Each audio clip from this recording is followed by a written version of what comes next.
Hi guys, welcome back to the OsanShow. My name is Anissa and I'm the host of this podcast.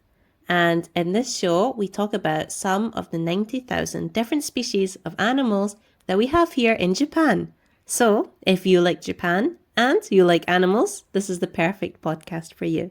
So, please give this podcast a listen. ぜひ聞いてください。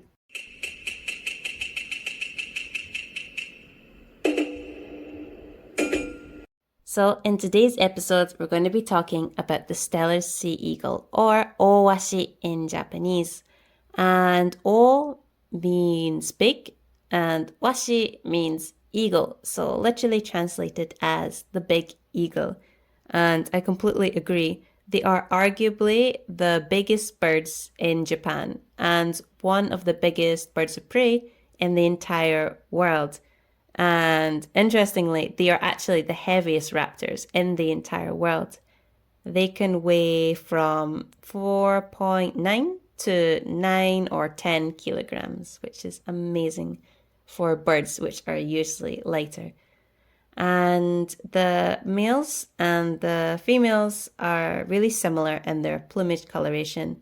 They have this beautiful blackish brown plumage, except from the top parts of their wings, the thighs, and their forehead, while they have this beautiful yellow beak, which is hooked, and this is so they can rip through flesh, and they have these lovely yellow legs as well.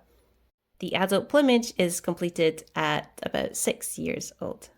So these birds spend the winter in northern Japan, in Hokkaido and northern Honshu, and also in Kamchatka, which is one of the Russian peninsulas, and in the Kuril Islands, which is also Russian islands, but I think they're shared with Japan. And there's also some birds in western Japan. And the average temperatures in certain parts of Hokkaido is minus 30 degrees.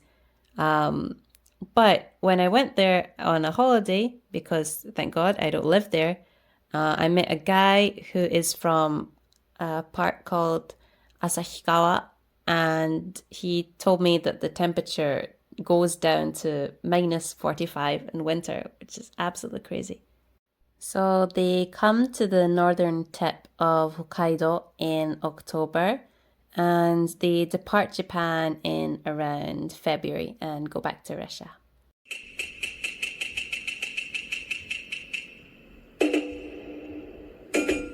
So these birds build their nests on sea cliffs, huge rocks, in the woods, and on coastal slopes. They are literally living life on the edge.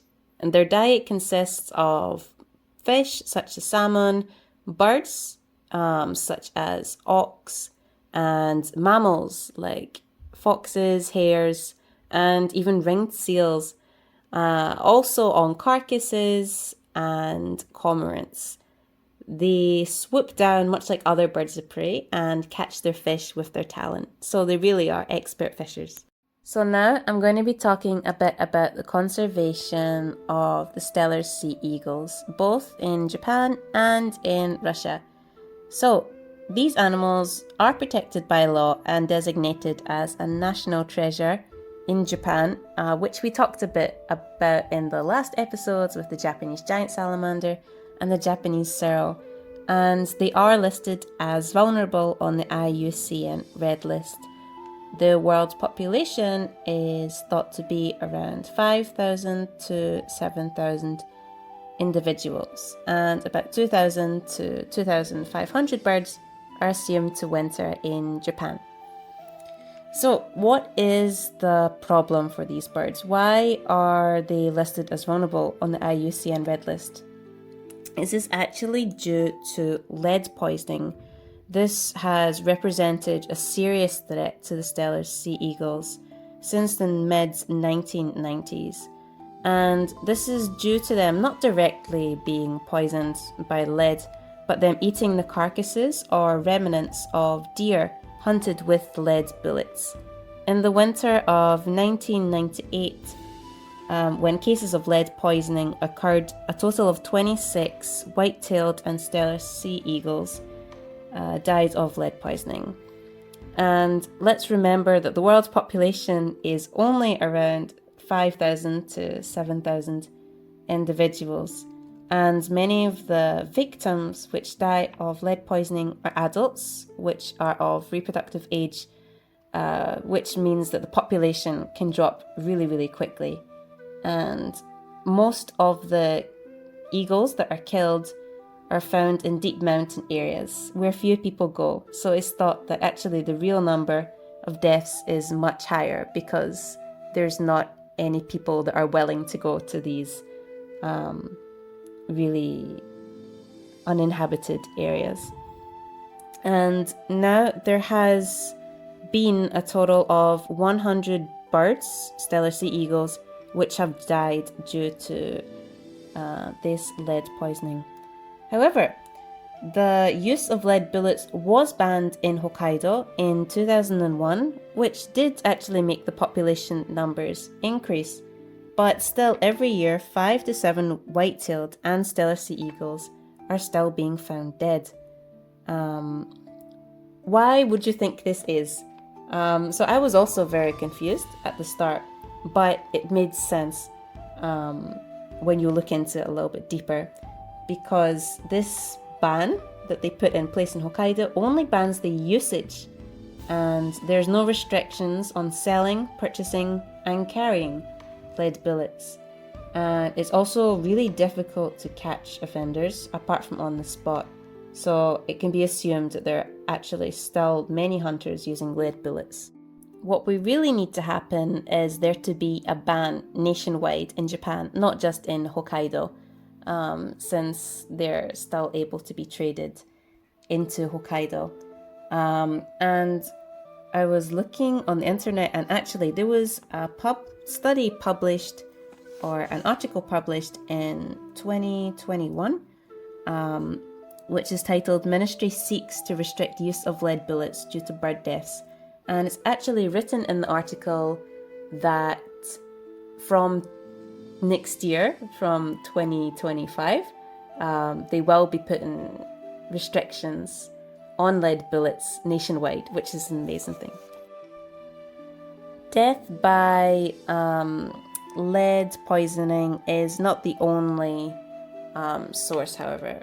The animals are also still dying of collisions with trains and vehicles, and also electrocution on power lines. So although the population is thought to be around 7,000, as you can see from the reasons that we mentioned, it's really important to have bans on lead poisoning, and not only for the Steller sea eagles, but for also other animals in the food chain as well. So now I'm going to be talking a bit about the conservation of the Steller sea eagles in Russia, and a little bit of good news about their conservation. So I'm going to butcher these names, I apologize in advance. In Sakhalin, which is an island in Russia, the breeding habitat has really been degraded due to the development of energy resources. In 2006, a large number of seabirds' carcasses covered with oil were washed up on the coast of Shiretoko Peninsula in Japan, and 2 Steller sea eagles consequently died due to eating these polluted seabirds. In the past, there used to be an extremely high concentration of Steller and white-tailed sea eagles in the Raosu area of Shiretoko Peninsula, which is located in eastern Hokkaido. And in recent years, they started to throw pieces of wasted fish on the ice, which basically calls the eagles in as part of a tourist attraction, which keeps the eagles there. They're also using disposed fish and waste from fish industries, which is easily available for the birds. Therefore, a lot of Steller sea eagles have been thought to winter in the Shiretoko Peninsula for this reason.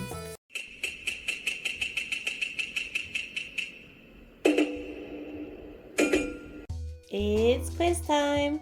So, for today's quiz, we're going to do a true or false. And the question is, the Steller sea eagle is the largest of all sea eagles. True or false? Okay? And if you don't know any other species of sea eagle, these include the bald eagle, the white-tailed eagle, and also the Madagascar fish eagle and a few other types of sea eagle. So, are the Steller sea eagles the biggest types of sea eagle? True or false? I'll give you 5 seconds. The answer is true. These are the biggest sea eagles in the entire world. And that brings us to the end of the podcast. How did you enjoy today's episode? For me, I really enjoyed learning about the Steller sea eagles, and I really wasn't aware of many of the problems that they faced, so I hope you guys are aware of some of them too. If you would like to see a Steller sea eagle in real life and you're coming to Japan, they do actually offer tours for tourists, so if you're interested in that, please Google something like Steller Sea Eagles Tours in Japan, and you can find a website that offers these tours. So I hope you guys have a great day and continue to love animals as much as I do. See you later. じゃあね